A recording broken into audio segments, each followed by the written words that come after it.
National Investigation Agency (NIA) has filed a charge sheet against Luminsei Kipgen, 35, of Mamong village in Churachandpur district for his involvement in connection with the brutal killing of 4 Meitei villagers by Kuki militant at Ningthoukhong, Khunou. On January 18 of 2024, a group of Kuki militants, including Luminsei Kipgen, brutally murdered 4 innocent civilians near a water treatment plant in Ningthoukhong, Khunou. The victims were identified as Oinam Vamonjao, his son Oinam Manitomba, Thiam Somendro, and Ningthoujam Nabadip.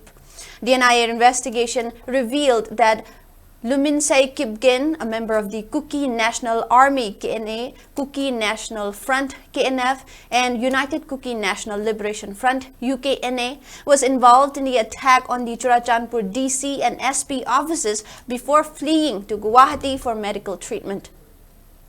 He was subsequently arrested by Assam police on March 20 of 2023. The charge sheet filed on Friday details the involvement of multiple Kuki militant groups in the killing and accuses Kipgen of various offenses under the Unlawful Activities Prevention Act and the Arms Act.